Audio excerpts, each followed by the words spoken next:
Hi, and welcome back to Wholesale Mastery and Wholesale School and Foundation, our joint podcast series. And I'm back again today with Dr. Paul Panzica here at the end of April 2025. And we're going to delve into some powerful things today with Paul's most recent article talking about the robe of glory.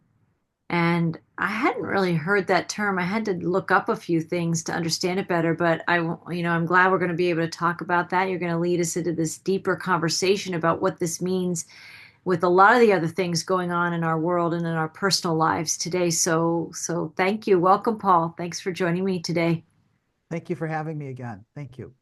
Yeah, so do you want to lead us off with venturing into this topic of the robe of glory? I mean, it's got a lot of layers to it, and it brings up a lot of other related awarenesses and journeys that we travel about truth and faith and belief and so many things. So please. Right. Well, the robe is the concept of a robe is found in a number of different sources that we would say religious sources, Western religious Christian sources, or mystic sources. There's a number of different passages that mention a robe, and so the robe has this. It's symbolic for a number of things, but the robe of glory comes from a Gnostic work that was from something called the Hymn of the Pearl, or sometimes it's called the Song of the Soul, or it's called the Robe of Glory, and it's a work that was created probably by one of the early disciples of Thomas, um, the Apostle Thomas. And so there's a tradition that Thomas created that was a form of like Western mysticism, Christian mysticism, or gnosis. He was Gnostic writings. His writings are considered Gnostic. That influenced a part of the world that we're not real familiar with, which was Middle East and all the way into India. It was where his mission was started after the death of Jesus, and to this day, there's still Christians within that area, Syria, all the way into India, that consider themselves as what they call Thomas Christians. So there's a form of it's really more aligned to Orthodox religion, and to a certain degree, Orthodox religion came through this through the Apostle Thomas, or a lot of what Thomas was teaching. He's considered to be one of the great teachers of Eastern Christianity, and eventually Orthodox religion occurred. But remember that Orthodoxy and Catholicism, they came hundreds of years after the life of Jesus and after the life of the apostles. So there became a concerted effort to make it more rigid, or to create a cult behind the teachings, or an orthodoxy behind the teachings that was much more inflexible, let's say, than what people like Thomas were trying to teach us, and what Thomas was trying to convey. So maybe the message that he was trying to convey, which was not the one that the Orthodox religions are teaching, was different at that time, right? So I guess the question we could ask is, what was the message? What was the message that Thomas was trying to teach us? So Thomas was the skeptic. Mhm. He's known as the doubter, the doubting Thomas.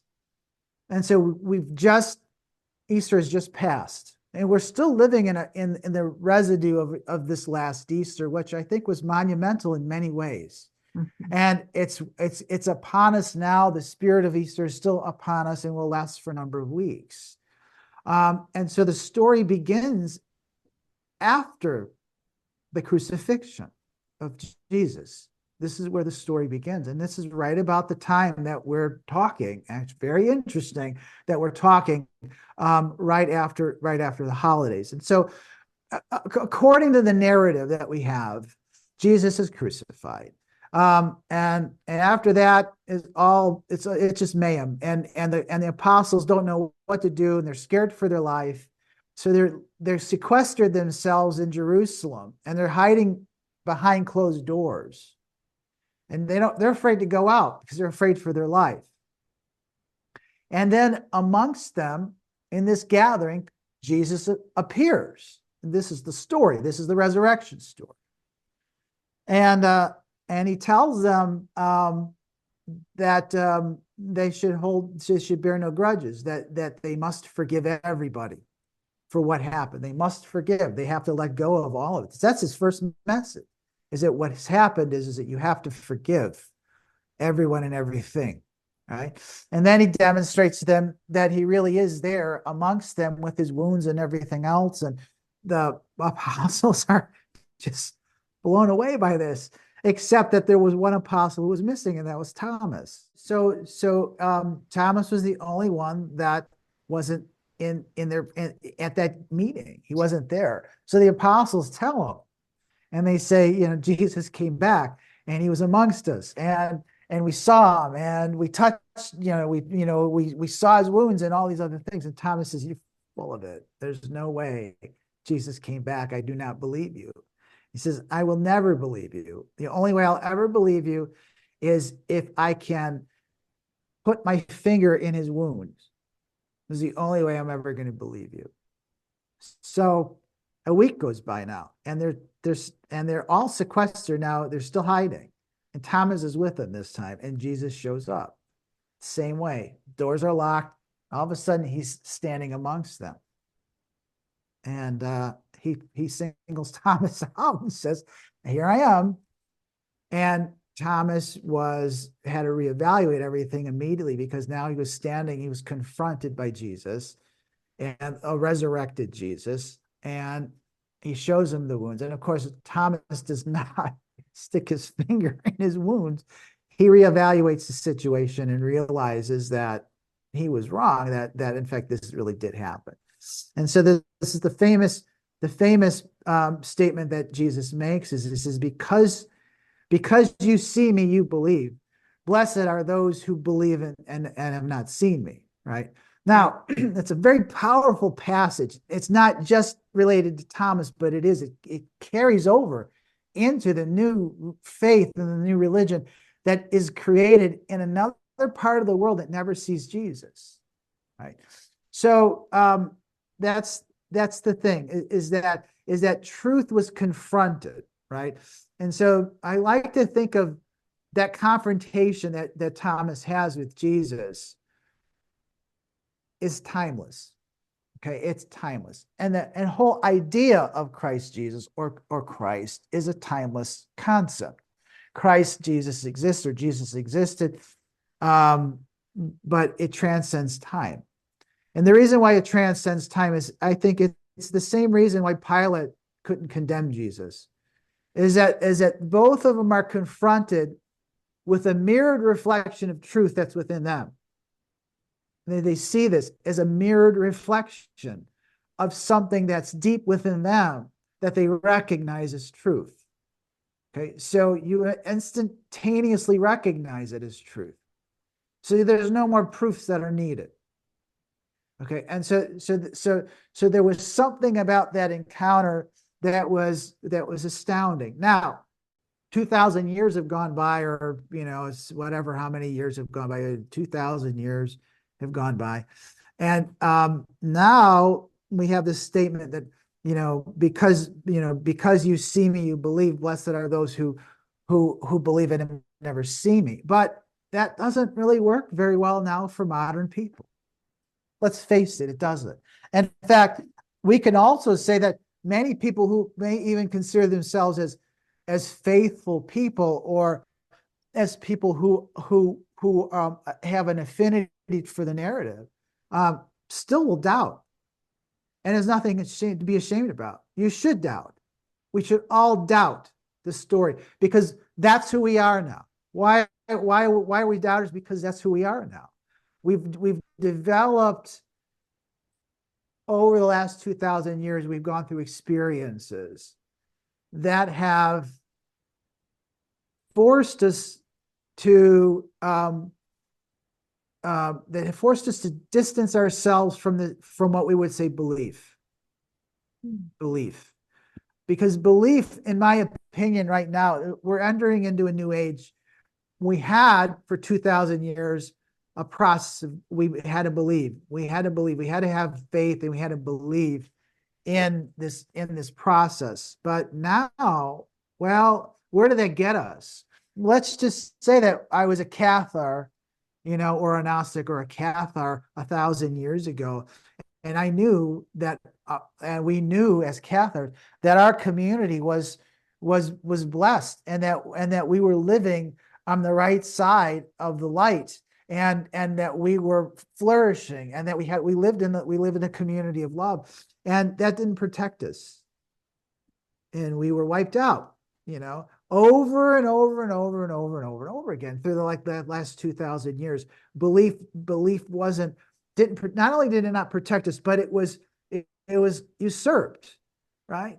So we've been living for let's say a couple of thousand years in this state where let's say religious authority has been hijacked, or it was usurped by let's say organizations or people or beings that were using it to their own advantage, that were using it to control people. And so that's what happened to religion. It really went south real fast.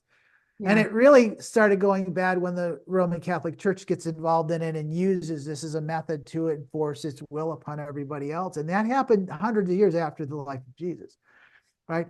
So you have 2,000 years, not only of being deceived, right, but also being crucified many times through living in a life of belief, or living a life of belief. And that what I mean by this is, I mean that if somebody were to tell you something without questioning it, right, without proving to yourself convincingly that what you're saying is truthful, without any validation, you almost get what you deserve. Because there was a time when, yes, we lived amongst gods, and yes, they disseminated this information to us, but we were like children. We didn't go through this experience, this dark experience, this habitual abuse that we all had to live through. What was it doing? It was training us to become sovereign. It was training us to recognize the truth when it stood before us. But until that point, if it wasn't standing before us and we were just hearing it, we had to convince ourselves, we had to convey to ourselves that that truth is only recognized through a process that exists within, and authority, and sovereignty only exists within. That's the only way we can go forward in this new age, in this new timeline. And so we had to go through this process where belief no longer was something that we could rely upon, just because of people that we perceived as having authority above us were telling us that it was so. So that's what I say is Thomas was the most modern apostle of all the apostles, and he was like a man out of time. He was an apostle for this time, this age, but he really was kind of a man out of time in the previous age, because in the previous age, belief was still important, right? It was still an important thing. In fact, it was so important that in the Orthodox faith, according to the church, and this is the Syrian Christians, or the Thomas Christians, that they claim that the church was founded, and I'm not going to remember any names, but let's say that there was a king that lived around the time of Jesus, that heard about miraculous healing that he was doing. And so he wrote a letter to Jesus allegedly, and Jesus wrote him back. Now, does the letter exist? I don't know. It's just oral history that survived all of that. And for a couple of 100 years, that's all we had was oral history. And then people started writing it out, and they started creating, more or less like kind of like a religion that was based on this. But according to the legend, that there was a letter that was sent back by Jesus to this king. And the king offered, he says, if you're doing these miraculous things, he says, come on over. I got a beautiful little city that we love, and we would just love to have you and host you, and you could live here with us. And I mean, that's the story. But I've never heard of this story, and just until I started doing research and saying, wow, this is really an interesting story. And according to the letter that was sent, it said something like, listen, I'm on a mission here, and I have to complete the mission. I'm probably never going to be able to get out there and meet you, but I will send an emissary, and the emissary will come, and he will be my representative. And that emissary was Thomas. Actually, it wasn't even Thomas. That's really interesting. In the history, there's the apostles. There were 12 apostles, but then there were disciples, and the disciples weren't the same as apostles. The disciples were the students, and the apostles were the ones who were like living in the spirit of Jesus. And then they had students, and that's what disciples are. Disciples are students. And so I think it was an emissary of Thomas that eventually makes it there and does healing, and is allegedly had all of these amazing gifts. And at that point, then there was so to speak, a conversion into a more Christian aligned faith, and that's the beginning of these churches that sprung up, in that part of the world.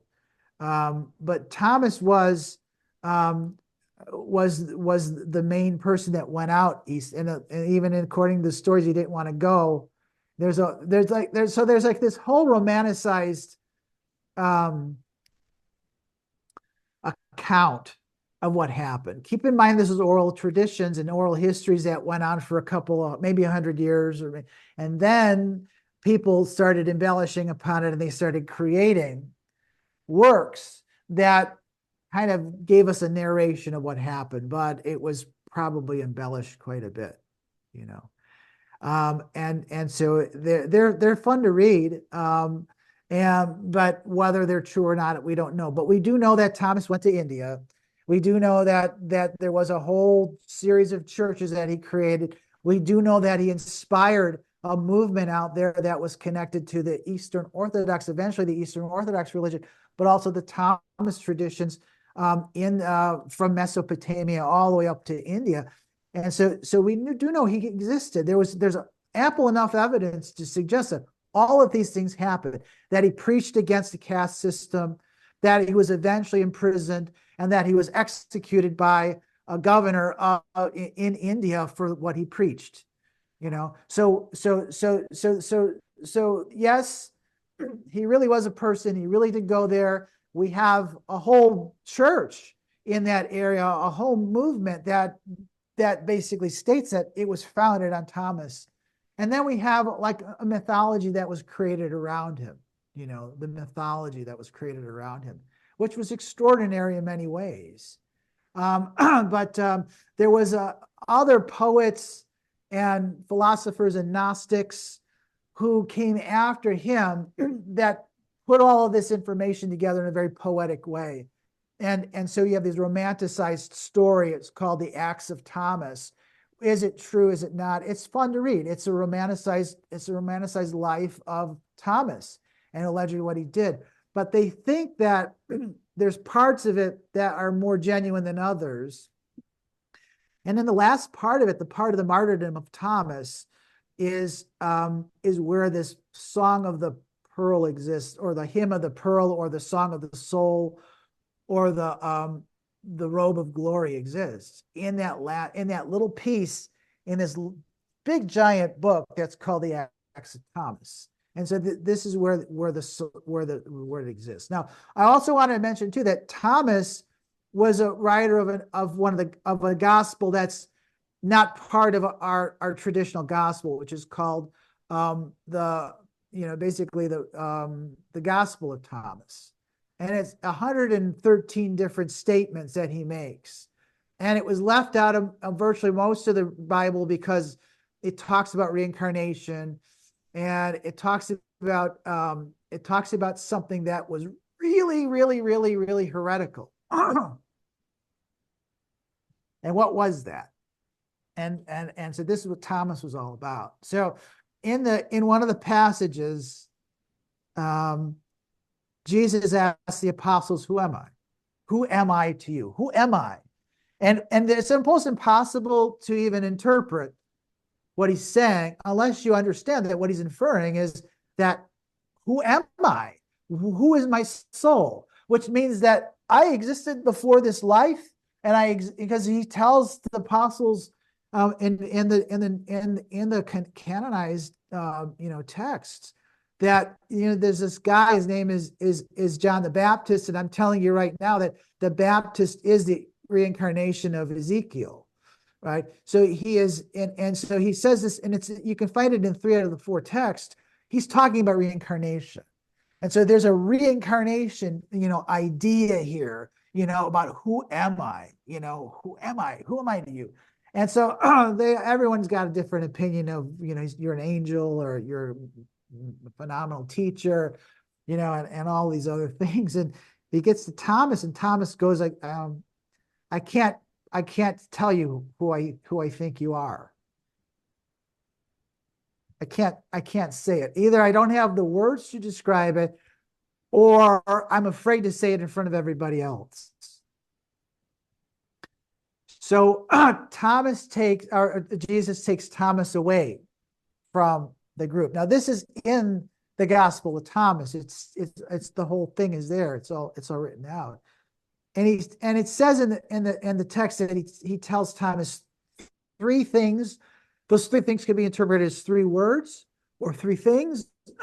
It wasn't written down, and it was never conveyed to the apostles.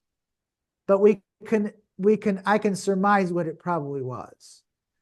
It was, we are one, or we are twins, is what he told them. That's who you are to me. You're twins. We're twins. We are twins. Now, why do I say this? Because the word Thomas means twin. And he was known as Thomas Didymus Judas, or Didymus Judas Thomas. So Didymus also means twin. So he was a double twin in the name. And Judas means, I think it means like a preferred person or a noble person. So he was like this. He had a preferential status amongst the apostles, and he was known as a twin. So first of all, in the writing, the apostles say, "Okay, what did he tell you?" After Jesus tells him this, and he says, "I can't tell you what he told me. You'll kill me if you hear what I have to say, what Jesus had to say." Right? And if that so it was never conveyed to him, but it was something along those lines of, we're twins. And so this idea that Jesus was of course a special person and a special teacher, and was one who was teaching I am consciousness, and was teaching I am awareness, and was teaching, he was the I am, but we are also I am. You see, that's the whole point of his teachings. We're just starting to discover that I am, I am is all we can say about each other, but that makes us one with the teacher of I am, which makes us one with God, which is also the I am. So this was this giant mystery that was being taught. And so this is the heretical thing that the Thomas tradition was teaching. Is that you're one with Christ. And Christ is the Logos, and Christ is God. It's the truth, that as we come to know it. And so really that was a major teaching of the Thomas tradition, was the twin tradition. It's called the twin tradition.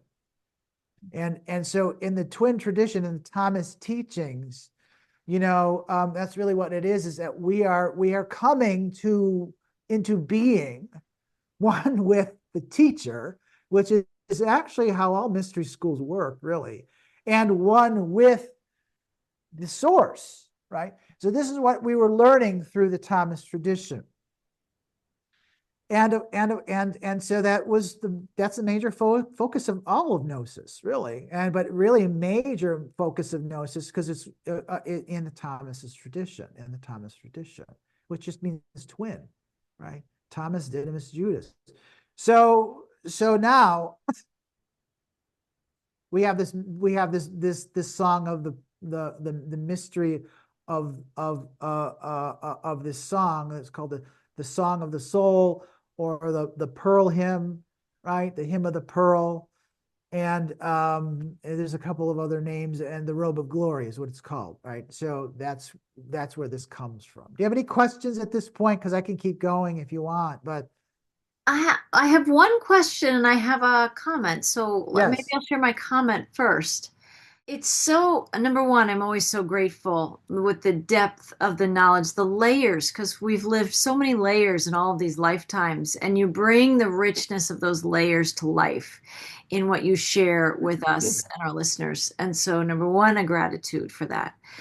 Number two, I'm always struck, especially in conversations with you, Paul, how and especially how you describe this today, that in the time of Jesus, or 1,000 to 2,000 years ago, that it was the soul's desire, it was the human and the soul's desire to increase their belief, to increase their faith. That was the courageous act. That was the revolutionary act in still a pretty dark age, right? And how times change and what that courageous act is now is being the skeptic. It like flips.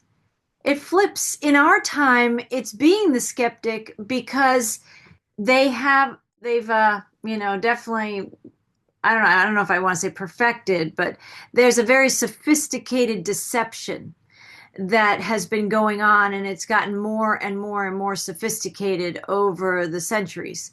So I just am marveling. I don't know that there's any one thing to say, but I invite our listeners just to feel that for a minute of, you know, there's many people who practice whatever faith they believe in. If we talk about the Christian faith, it was courageous to have listened to Christ's teachings, to have been there when he spoke his parables, to there when he gave his sermons and all of that. It was courageous to go and be a listener and be of faith and belief then. And now here we are that it's easier to believe and have faith because that's right, that's the more collective consciousness now. And it's more revolutionary, it's more courageous to listen to where things are changing, and that we have to be the question askers. We have to be the seekers of truth. We have to be on the path of remembering gnosis again. And that's different. That is a complete, as a flip. It's a shift. And it definitely is a hallmark of these times. And so I wanted to bring that up. And then I have a question, but did you want to talk about that flip, that shift of the ages that we are experiencing? We're living it. well, yeah. Keep in mind that the age is determined mainly by astrological alignments, but the real how do we feel the age has to do with how we come to the spiritual, how do we come to the transcendent, and how do we come to our spiritual, where's our spiritual channel? It changes by age. It always does.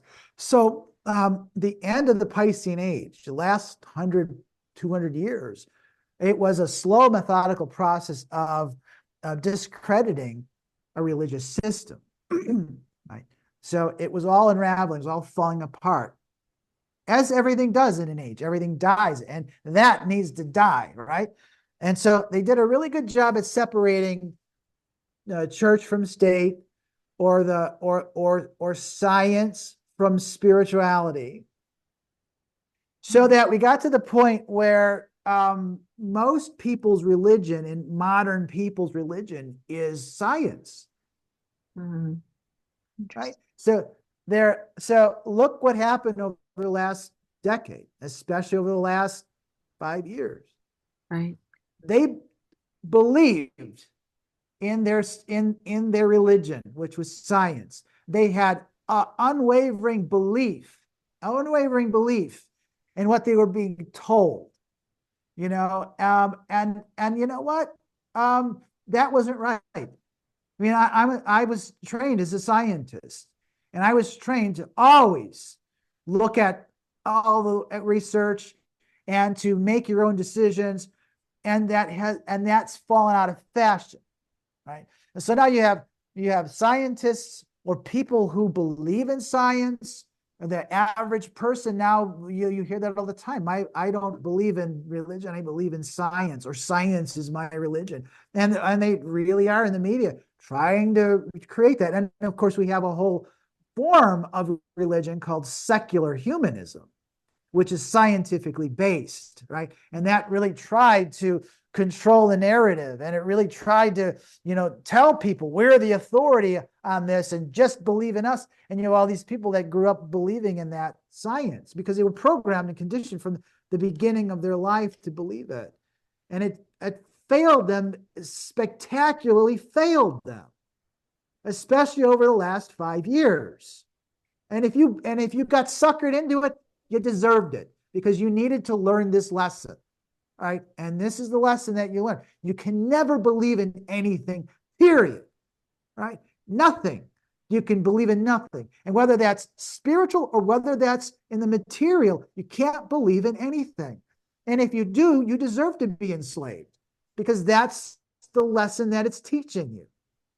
Right. And Right. there's the So word lie in belief. I mean, that's something that, you know, yes, I heard you say people that. There's lion belief. in That's belief. They absolutely. were telling Because us in our own words. We have been telling ourselves in our own words. It's hard to break a habit, and we still use that language of belief as if that is the, honorable expression of the soul seeking to know itself more is in believing. But then there's the lie that catches us up, and if we can pause and witness what we're talking about in ourselves, that it's not about belief, it is about the skepticism, the seeking of truth, and the knowing that can emerge, that inner work, that expression of the soul that knows the truth beyond what anybody else can tell us, right? extremely courageous act to be a skeptic at this point because you have to go into a hidden realm to look into the darkness that most people don't want to face. Right. Right. So it's an act of heroism to be able to do this, to do it on your own, to discover those truths, to uncover the darkness, to unravel all of that stuff. It takes, I mean, and unfortunately, if you want to move forward in this whole ascension process, you have to adopt this. This is what you have to do because you're going to find a lot of stuff in there, but you know what? You got to air it out. That's what we're doing now. We're going through this transition right now, and all these shadows and all the shadow energies coming to the surface. It's got to be recognized for what it is. You have to, in your own, capacities to discern. You have to come to know what truth really is, whether it is spiritual or whether it is a mundane thing, whether it's physical, because those realms are merging back. And we're starting to realize that behind everything that's physical is the spiritual energy that's behind it. And so we have to know holistically what's really going on. Right. It's so powerful, and you articulated that so well. It is a time where we're getting comfortable with it's all the things you've talked about, that the hero, the heroic act or the journey where we face these threshold guardians, we go and we're searching. It's powerful, and it's a decision that you make not from the mind, but it's very soul led. There's a time, a point of readiness. In Joseph Campbell's language in The Hero's Journey, we leave the ordinary world, which is we leave the pack. We leave the things we've been sold and told, and we go striking out on our own on an adventure to uncover what's real and true. This is very powerful in the story of Thomas, who I can't remember exactly how you languaged it, but it's like he was from the future almost, that he was knowing what we were going to need now, then. Almost, yeah. I mean, just I don't, of course, keep in mind too, time is an illusion. So all of it is timeless. Mm. All of this truth exists within a timeless state. So it was and it is and will be, right? It is. I think it's becoming less of a challenge for me to think about things in a timeless way.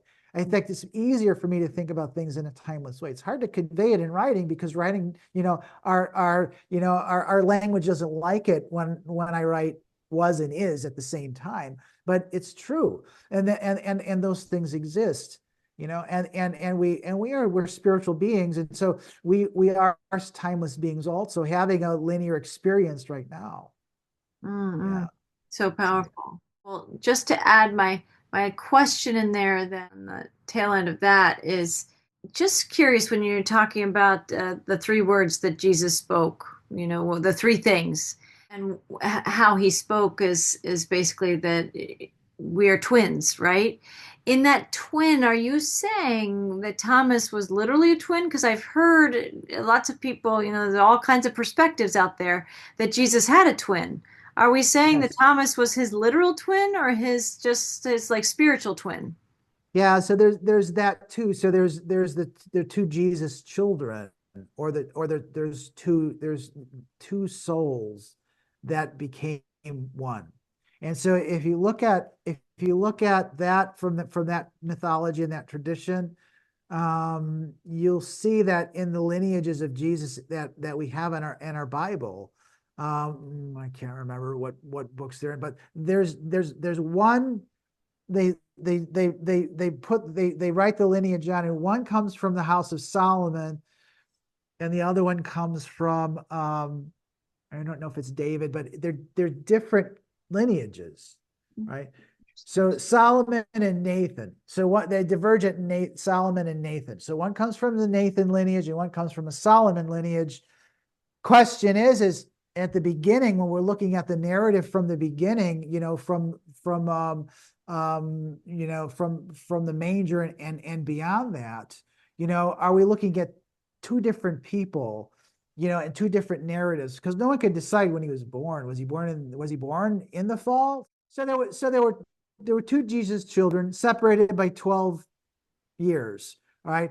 And one of them was let's say a highly evolved being, and the other one was born without sin. He was born without any like earthly experience before this, right? And so he was a very very simple child. He was a loving child, but very very simple and naive. All right, and so you read the scriptures, and something happens to this child at the age of 12 years, and that's when he goes to the temple and he starts teaching the priests, right? And then the parents were like, where did you go? He was there for 3 days. Because you should have looked in my father's house. That was the first place I would be. But what was amazing about the story, according to Steiner, was this child didn't have the capacities before he did this. So the idea is that another soul came in, like a walk-in, or came in. And so the older child died at an early age and came in and merged with this other child, and it became the soul. So, wow, you got all kinds of interesting stories about walk-ins and stuff like that during that time. And why, that's another whole lecture or discussion we could have about it. But Wow. that's where the two Jesus children come from. Thomas was not in that same mythology. Thomas was just another soul who hadn't awakened yet. And Jesus is saying, you have the same potentials as me. All of you do, and you will go on to do greater things than I've ever accomplished. So we are Because all Jesus's twin, basically. absolutely, when we come to awaken and to realize that we are I am, I am, I exist, and I exist in the same template. And what Jesus was trying to tell him all the time was, don't worship me, don't create engraven images of me, don't tell anyone about my healing. He goes, because you all have the capacity to do this. And that's basically the major teaching in the Gnostic tradition of the Thomas tradition, of the twin tradition, is that it took us 2,000 years to get there and we're still not there yet. But we're preparing ourselves Mm. to step into that role. And that's what's happening right now as we're going through the second coming of Christ. It's not one person. It never can be one person now. It's going to be millions of people that are going to be stepping into that role because they have done the work. They're preparing themselves. And it will be something, whether that's in this life, maybe I see it, maybe I don't see it, but it's coming. You can't deny that that's happening right now. It's happening. And it's maybe a slower process than I would like, or maybe it's going to happen faster than I would like, but it's happening. And that's what we're being prepared for, right? Is that. There's something about that, Paul, of like, I don't know, I've seen some memes. I'm sure you have seen them too. It's like everybody will need a conspiracy theorist to help them. And let's translate that. Everybody will need a seeker. Everybody will need the person who's like Thomas, who's asking questions, right? Because some people might not even know the questions to ask, but that's this time is that the people who ask questions and look at us on this podcast, and there are many more people like us who've been asking questions all at the same time. Well, there's been this sophisticated and acceleration in the sophistication of the deception.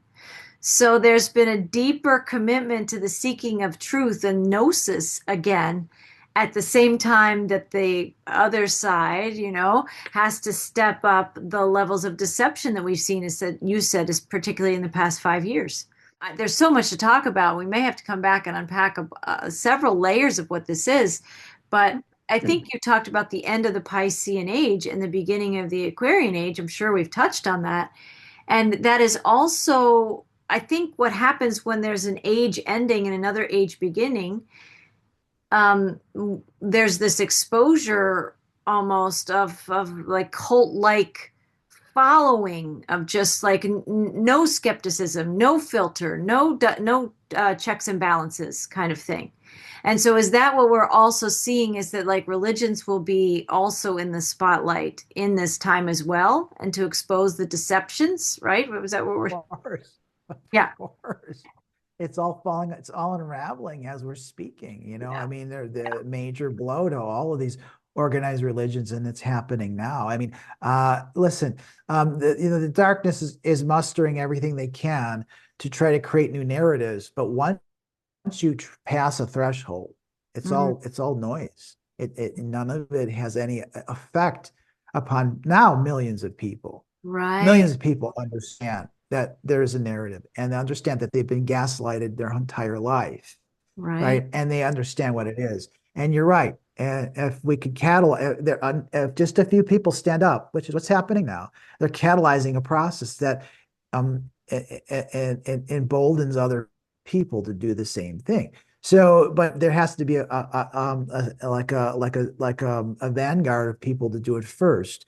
And we've been doing it for a long time, right? And Yes. quite frankly, we're getting kind of old. We need to bring in new people to take Mhm. it up, and they are doing it. We can see that, and they're doing it in better ways. Yeah. And what's astounding to me is that so many people are getting it now. They're just getting it. They don't trust the media. They don't even trust the elements of the government. They just don't trust it anymore. And so it's good to be skeptical, but it's also good to recognize truth when it's standing in front of you, when it's before you. And so, and there is this process of recognizing your inner reflections. Now, even if it's dark, and even if it's scary, and even if it's telling you lies, it's still part of you. It's just a part of you that you no longer want to be a part of, right? And so there's that. And so having these things mirrored to us is really allowing us to go through this process of distillation very quickly. Let me just add this, Paul, that it's so amazing where there have been these forerunners, obviously, through time. There have always been people who are seeding things, whether it was from the future and then in the timelessness of all time, they were messengers. But here we are, that there are more and more people waking up at the very least and saying something about that's not right. And I'm seeing it in the younger generation. I'm seeing more and more people of all ages having some kind of inkling that something isn't quite right. They may not know what it is yet, but that's a huge evolutionary leap for more and more people to be knowing together that something's not right. Right? Because when you know it's not right, you go in search of what is, right? Yeah. Yeah. So, at the beginning of the essay, I think I wrote down like some questions like, um, what is the meaning of life? These major questions, what is a purpose in life? What is my relationship to God and all these other things, right? These are major questions that, most people would ask who are becoming aware, right? And of course, you can put your trust into, or your faith into, this vehicle, like, let's say, religion, and it didn't work for the last 2,000 years, and you can put it into science. Okay, I'll put it into science, and that's never answered my questions for the hundreds of years that existed, and never will. It doesn't is not even interested in answering those questions, because it's separated itself from the spirit in the form that we have now, or that we had in the last age, right? So the question is what do we have these questions? And so, according to the Acts of Thomas, yeah, we can embellish this a little bit, but Thomas gets arrested, and he's languishing in prison, and he's getting ready to be executed. And there's other people in prison, other prisoners, and they're basically saying, "Yeah, okay, good.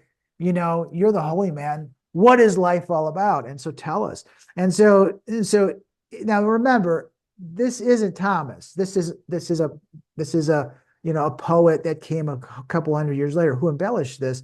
But most likely, in this, and it's thought into this song, this hymn of the pearl, or the robe of glory that he said, is directly inspired by Thomas. It's because it's so true, and it's basically Gnostic truth that he tells them, but he tells it in a very poetic way. But what does he tell them? He says that you were incarnated into this world. You came from a different place, and you incarnated into this world.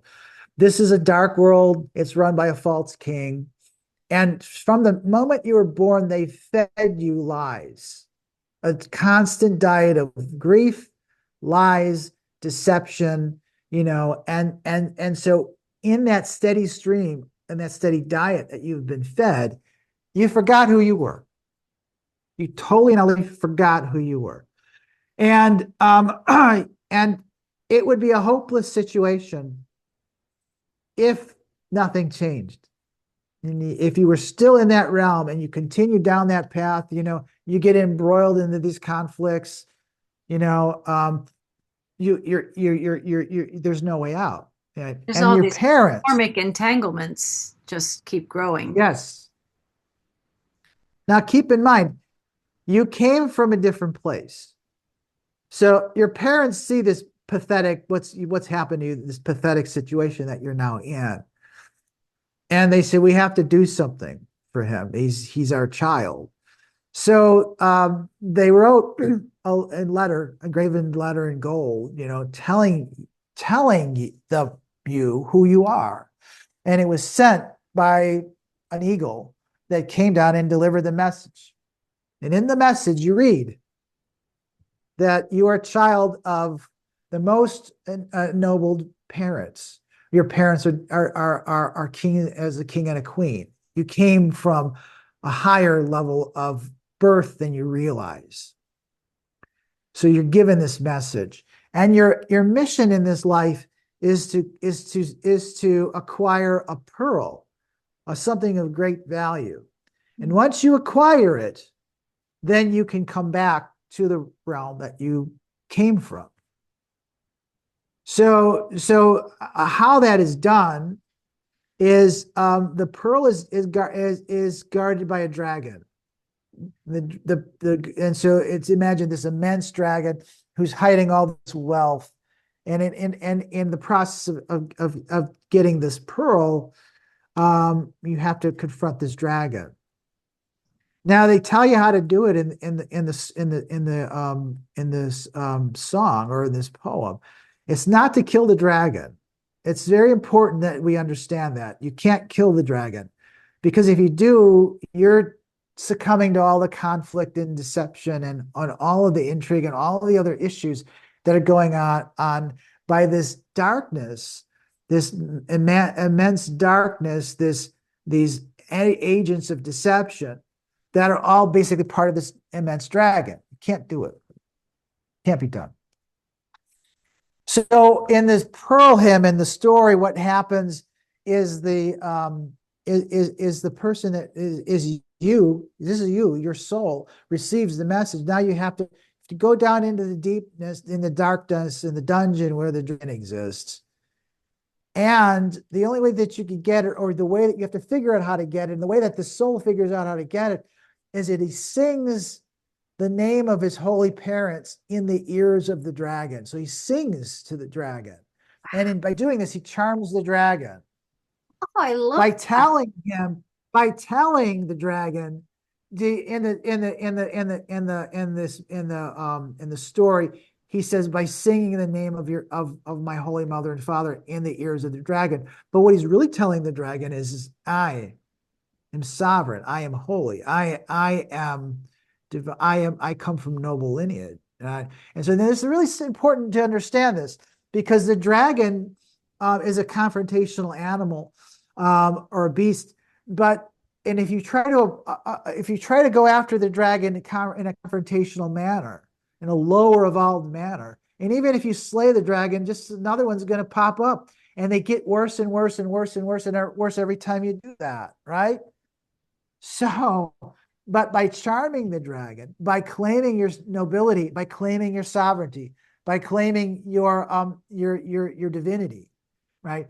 You charm the dragon, because dragons will follow they are hierarchical beings, so they'll follow a being, and generally a god, that all gods had them. So if you convince the dragon, or convey to the dragon that I am not here to slay you, I am here to rule over you, to be your sovereign.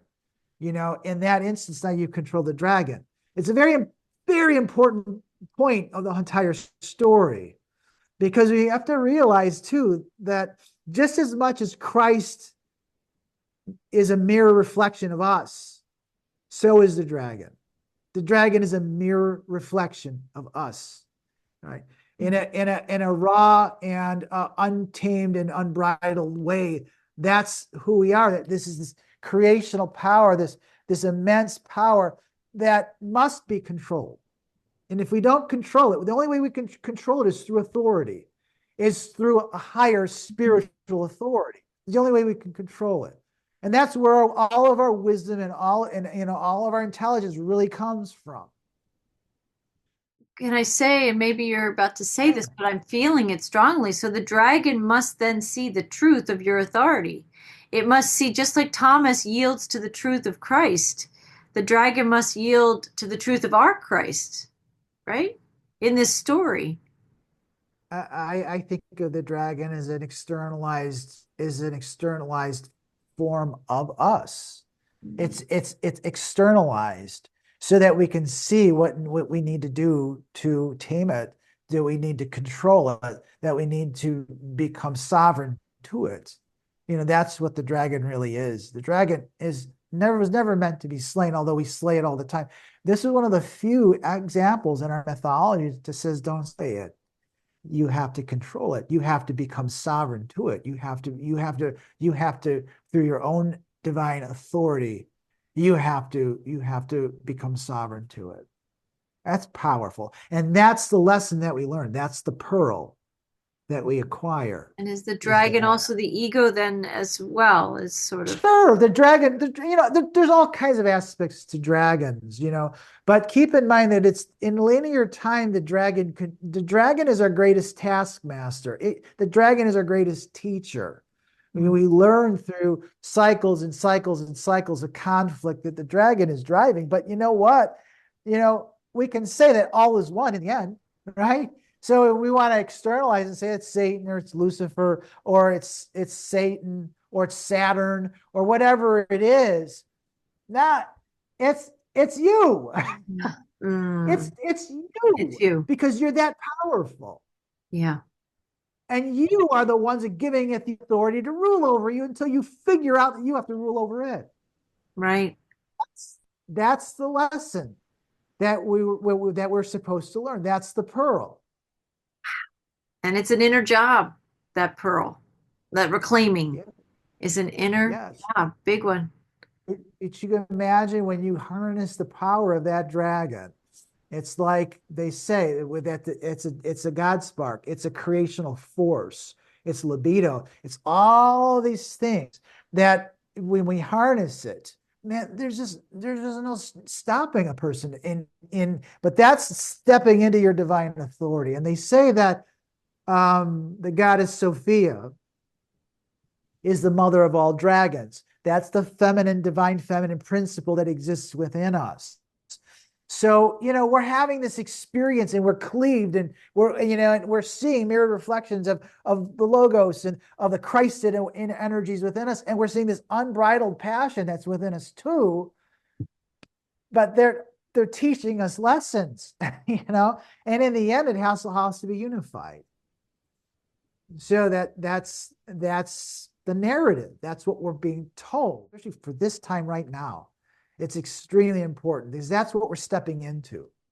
Huge, It, absolutely huge. And I was just, when you were describing that, I felt again the union of the two Jesuses, right? Where the one that was almost otherworldly, not having all the dragon baggage per se, right? sure. And then the other, but it takes two because you have to marry all the wisdom of all the journeying that we've painstakingly done through many lifetimes, and then the purity of the soul of the Christ within us coming into union, right?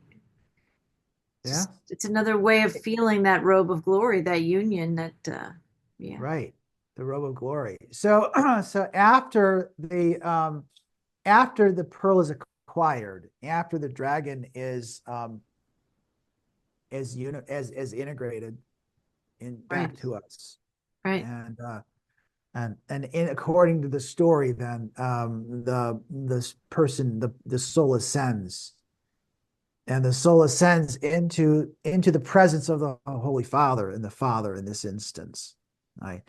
And so the idea is that we're wearing a robe, let's say a physical body. It could be the metaphor for the physical body that is tattered and worn out, and is going to be cast off to a certain degree. And what do you do with a tattered robe? The only thing that's fit for that is to burn it, is to incinerate it. So so the new robe is then placed upon us, and the new robe is one that a noble person would wear, and this so it goes to great lengths describing the robe, and it's placed upon us and it fits like a second body almost. So it could be like what a lot of people talk about, a light body, because it's exactly what this robe is. It's full of gnosis. The light of gnosis is alive with the light of gnosis. It is alive with this, so that it exists within the robe itself is alive, right? And um, it becomes our new body, so to speak.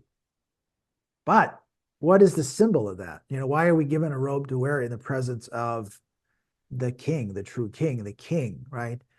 And that the symbol of that is and I think that it's coming, is that you're being ordained to wear it. You are wearing it. You have done something tremendous, and now you're given this authority to wear it.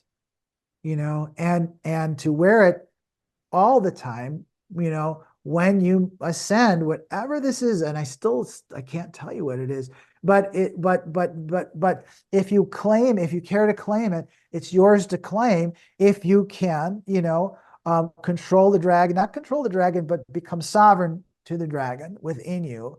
And then you have this spiritual authority now invested within you. And I think that's the next step in our evolution, and this is the secret of gnosis. This was around for 2,000 years. This is what the churches didn't want you to know. is all embedded in this story, Mm. right? It's all there. But I'd also say that there's something extremely important too in the story. And so this idea that we're doomed to live in this dark place, embroiled in all of these conflicts and dark illusionary, dramas and stuff like that. We're doomed to live there if we don't get a message. If that message is not delivered from heaven and we don't get the message, then we'll never get out. Now, many of us are getting out, right? But this is where I I still have been making this claim that there has to be something that happens on a global level Mm. where the message is delivered, To the right? masses. Yeah, to the people that still haven't awakened to it. I mean, Yes. many have. Anyone who understands what Thomas was trying to teach us is already awake. They already got the message Right. already. You can't deny it. If you understand anything that's going on, you already got the message, right? And if nothing else, to look at your natural skeptical tendencies as an asset and not as a problem, right? And if you are focused on acquiring truth that only you can acquire, no one else can tell you the truth. You have to acquire it on your own. Then you're already there. You already got the message. But there's just a lot of people still aren't. No, no, just feeling all that you're saying, and then the people that still have yet to awaken too. It's yeah. Yeah. I mean, I know I brought this up like right at the beginning when we first started getting together, talking, and I kind of touched on this a while back. But this idea that we can ask the question again is the universe just? Is the universe fair? Right? And of course, many people still would say no, it's not. And bad people get away with murder and all these other things. The question or the answer I think to that is, well, nobody gets away with anything.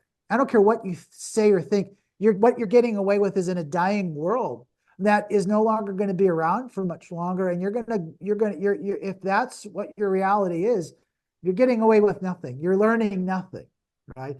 But on the other hand, the universe is about balance. The universe is about becoming, right? And so in that sense, the universe is exceedingly fair. So when you're prepared to atone for what you've done or to prepare to face what you've done, it's exceedingly fair. So in my opinion, in that story, there is a message that's delivered. And maybe in our lifetimes, we have a lot of messages that are delivered in many subtle ways.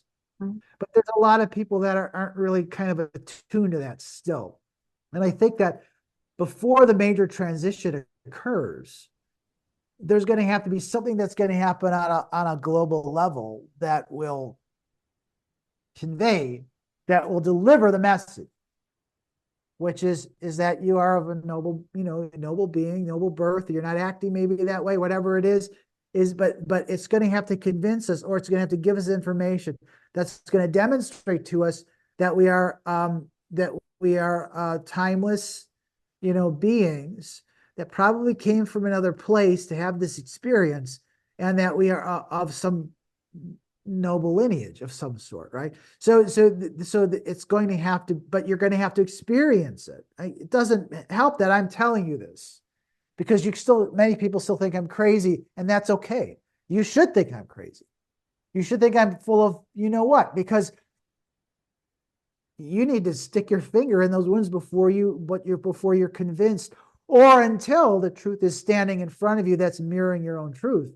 So we need that to happen, I think. And I think that there's no escaping it, that in this world, it's bound to happen at some point. Whenever that is, man, I don't know. Because there's a lot of people it's already happened to. But I think as a collective, we have to experience it. And then if you don't get it at that point, you don't get it. You just aren't going to get it. And that's okay. You're just going to go somewhere else, and you're going to live more, third density, conflicting, lower linear time type of life. until you're prepared to receive it. And that may be You're in a another life. podcast in some other realm teaching the very same things that we're talking Right, about at right, some point. right. So, there's no right or wrong to any of it, but I do feel like, I'll tell you, gnosis is absolute. I mean, my studying of it, I've read it for a long time. It's uncanny. And that ties into alchemy, and it ties into scriptures, both canonical and non-canonical. It ties in so many different things, but it is true, and it is true, and there's nothing that will remain hidden. Everything is being revealed, and that's in all the scriptures. That truth will be revealed. It's coming out. It's a question of whether or not you resonate with it.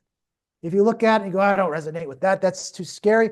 You're not ready to accept it, and you're ready to move on to somewhere else. It is amazing to see how the usurpation, the inversion, right, that happened of an original divine creation that has been flipped into all the things that many of us experienced through lifetimes that has not always been pleasant, has been incredibly challenging and soul stretching and all of those things. And so, in my language, I'd say like the serpent, that insidious serpent that kind of infiltrates every movement, every organization, every country, every government. It just insidiously kind of slithers in the back door or 10 back doors or whatever. And at the same time, that same inversion and flipping, it's flipping things back to what's right and good and holy and divine, and that's happening. And I can't, it's just not lost on me. I think I'm really feeling what we've talked about today, Paul, is that what is courage, right? Well, it depends on the time you're in. What is a revolutionary heroic act? It depends on the time that you're in. It depends on the context in which you're living, and what's the mainstream consciousness, and then what is that person seeking more, seeking truth, seeking to know that more of the bigger picture and who they really are and where they came from. And it's fascinating where faith and belief was the order of the day in Jesus's time. Like that was a big act. That was a big, step up in courage for people with the, you described them. They were scared after Jesus's crucifixion, huddling in houses, worried about what was going to happen to them. And the courage, it was incredible courage then to have faith and believe in Jesus, their teacher, their twin, if you will. And here we are now, where it really is a courageous act to be asking questions in the layers thick with deception, and to be waking up and facing those dragons inside us, and claiming our sovereignty. You say sovereignty to them or sovereignty over them, or but that feels like that is the most important thing. And my language over the last 10, 20 years has been, on all my vision boards, has been about sovereignty and freedom and the ability to create and speak truth and all of those things. And the universe taps you, or God, or whatever you want to call it, taps us all on the shoulder in our own way. We get the invitation in our own way. And the invitation has been there for the larger collective, definitely for the last 5 to 10 years, very intensely. And I think there still are people who are turning and waking up, and it's exciting. I think people can see this time as very exciting and wonderful and beautiful, as an old system, an entire paradigm is like dematerializing and crumbling before our eyes. Or people can turn into it and be very afraid that the things that they think organized their lives and kept them safe are leaving. So it just depends where you put your focus, what you put your attention on. Is something new, beautiful, and birthing happening? Or is something terrible happening that, everything you believe in is dying? And that's very scary. And I think that that can be an indicator of consciousness at this point. Yeah, keep in mind, the way I perceive the dragon. I perceive it is is us. As we are. We all have a personal dragon. We all have a dragon. We Mm. do. We have a dragon, and so the dragon, although it's existing outside of us, I see a very visceral connection to it, regarding a connection to it as a manifestation. It's like they call it Lilith energy.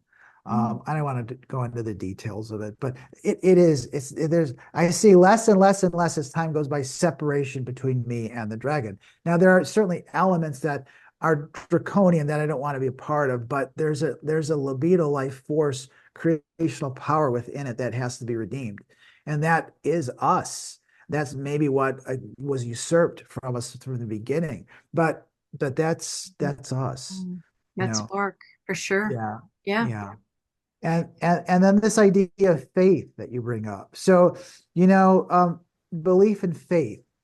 And so there's a difference. And I would say that what we're seeing right now is we're seeing the death of an age and the death. And so there you have to put your faith into a vehicle that brings you to a higher level of awareness, a spiritual awareness, let's say, or any awareness for that matter. But because the age has shifted, um, that vehicle is changing, right? And so it's getting to the point now where we've lived through 1,160 years in Taurus, and then we were in the age of Aries, and then we're in the age of Pisces, now we're moving into the age of Aquarius, that the vehicle shifts and it changes. So we were in an age of the Holy Mother, then we became in the age of the Holy Father, now the age of the Son.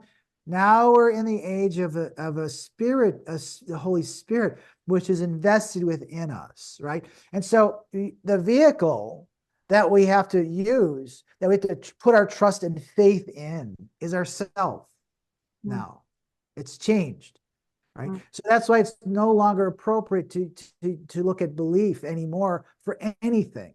It doesn't work. So it's not belief anymore. It's knowing, it's knowledge, it's gnosis. And so this is the age of the knowledge of the inner self. And the only way we can do that is when we put our trust and faith within our own capacities. Mm. And that's what we need to do in order to get to the next level, to the next step. Because the veil between let's say this earthly life and let's say the and who we are in another life, because we are also in another life. We just have this separation. When that collapses, now you'll have the knowledge. Now you'll know who you are. But many are already sensing it. Mm. Mm. And again, and maybe this is a transitional thing. Maybe it'll take decades. Maybe it'll take centuries. I don't know. But we're starting to realize that the power of discernment is a godlike power that exists within us. And the problem is that in the last 2,000 years, people thought about rationalism and logic and as the power of discernment. Well, it was only the power of a tiny little fraction of our existence, which was on a mundane plane that was controlled by linear time. And so now we're looking at the freedom to look at everything, the freedom to look at, look beyond the boundaries of linear time, and to understand that I exist outside of the linear time in another, and let's say in a higher form. I mean, that's my experience. I had it. So there's a godlike element to us that we are now becoming aware of, and we're starting to turn our attentions towards, and are becoming at some point unified with. So faith is not the same as belief. Belief is gone, but faith is extremely important because we still have to have faith in this process of becoming Mm. our intentional self, becoming our true manifestation. We have to have faith in that vehicle, in the faith in the process of going through this Gnostic process of becoming knowers of who we are and practitioners of who we are. Mhm. Beautiful. Yes. Yeah. Yeah, it's a very empowering faith. It's a very encouraging, it's a very exciting, I think. That's where the life force is. Like you say, if the age is dying, the one preceding this one, and there's this courageous new birth, and we're riding the wave. We're right at the edge of riding that wave ourselves in a new birth in ourselves.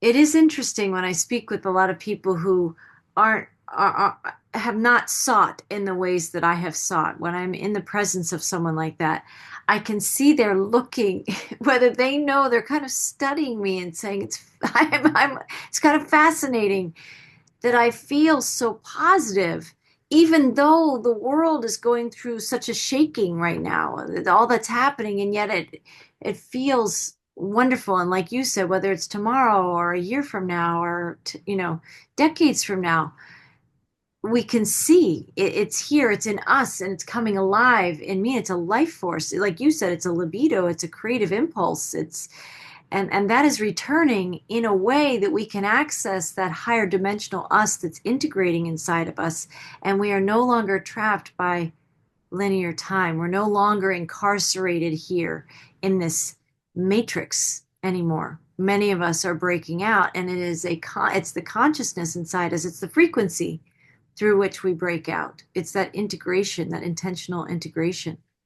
So it's powerful. It's powerful. Yeah. Yeah. I mean, there's so many people, I mean, especially in the past. I mean, not quite the same now, but it was like uh,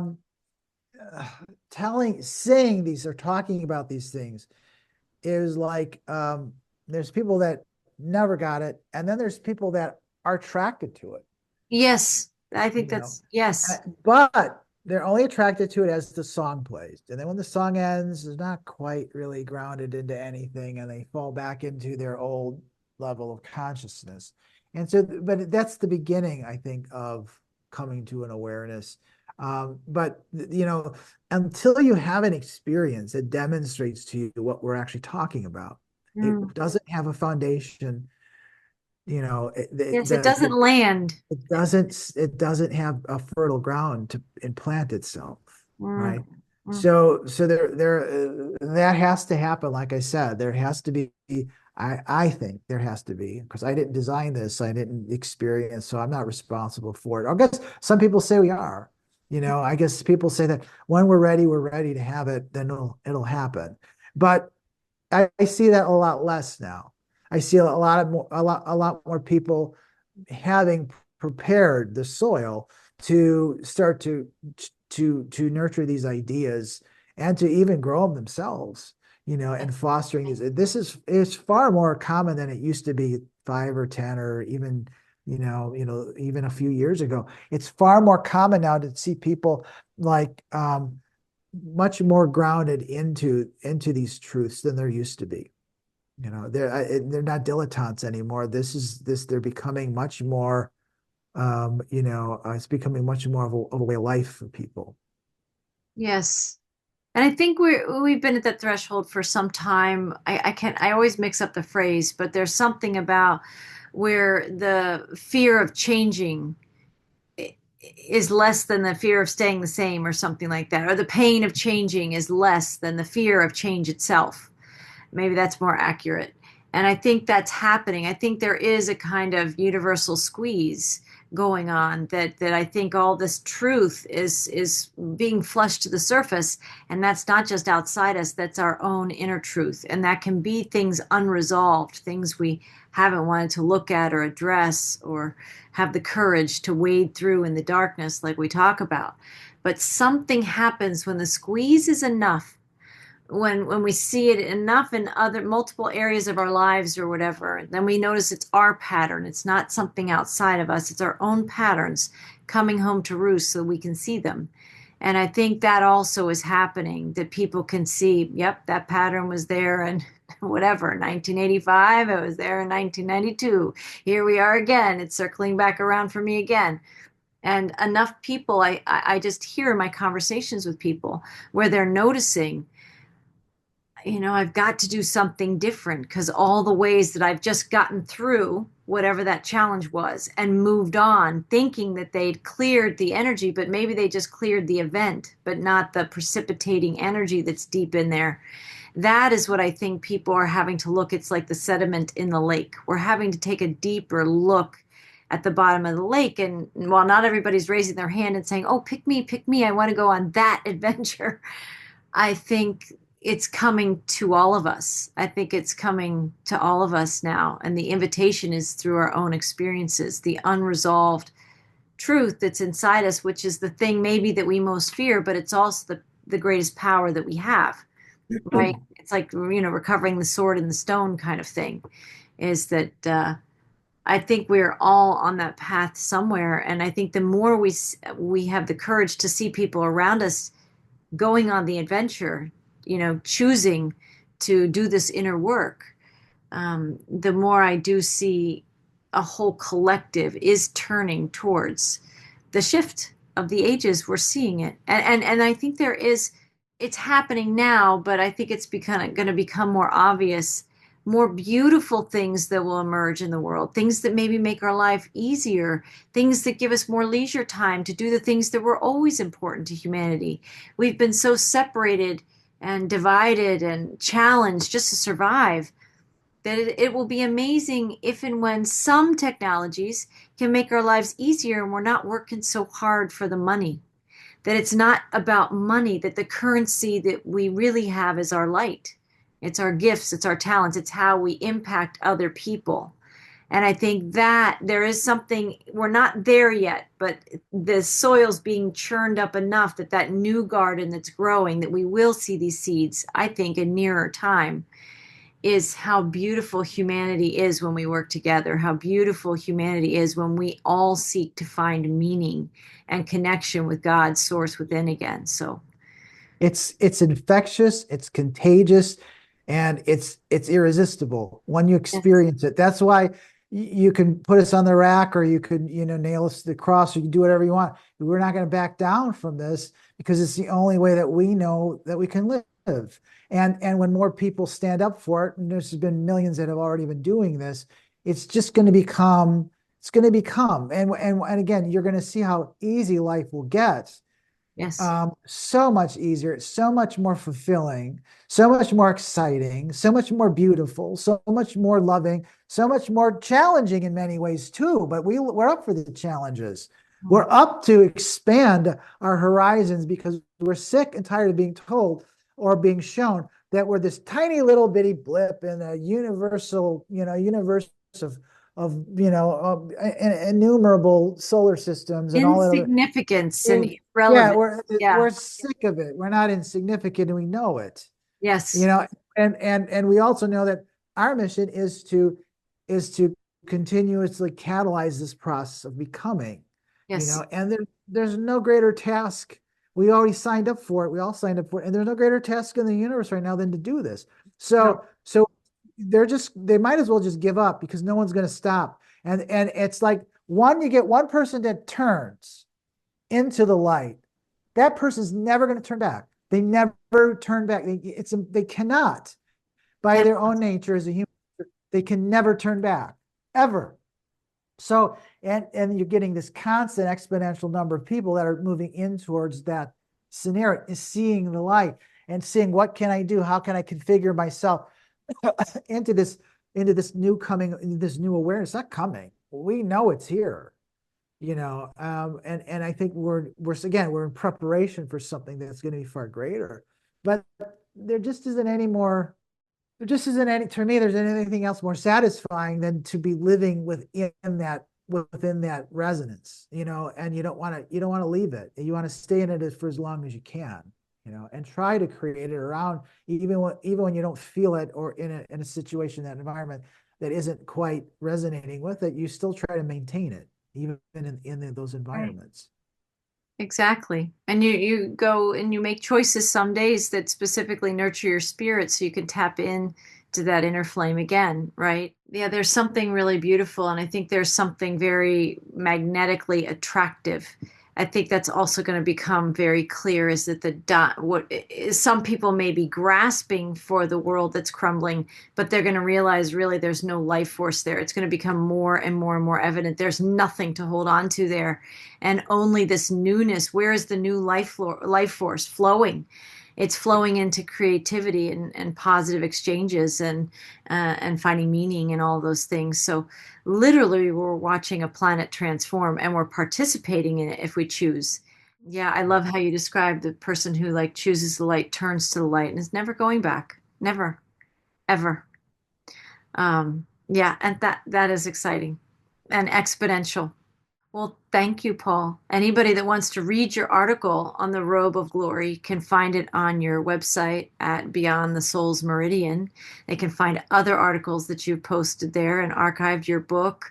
A lot of your work's there. And I want to thank you for joining me. I think obviously there's no accident. We said it before, but I'm going to say it again that we're podcasting this date. We got bumped with some technical snafus, but Yeah. interesting that we're speaking after Easter and we've had the crucifixion and we're in the energy of the resurrection now. And I think that's going to carry us forward for, as you said, maybe astrologically, there's a certain window, but let's keep riding this wave. And I'd love to have you back to keep talking about new things when we get close to the summer solstice or all the things. But so much Yeah. change is happening all the time. We could always have a fruitful conversation. So, yeah. So thank you. And I want to thank our listeners. I want to thank our listeners for riding the waves with us. We always take deep dives when Dr. Panzica and I connect and I'm really marinating in the energy of the robe of glory, the hymn of the pearl, and what was it? The song of the soul. Song of the soul. Song of the soul. Yeah, I feel all those are very rich in energy if you guys tap into that. So hopefully we'll be back soon with another conversation with Paul and I. So thank you, Paul. And Thank you. yeah, and we wish everybody, joy in the journey and stay grounded and keep tapping into your inner light because that's where the marrow is, that's where the meaning is, that's where the life force and the prana is. So, all right, thanks everybody. We'll see you soon. Bye for now.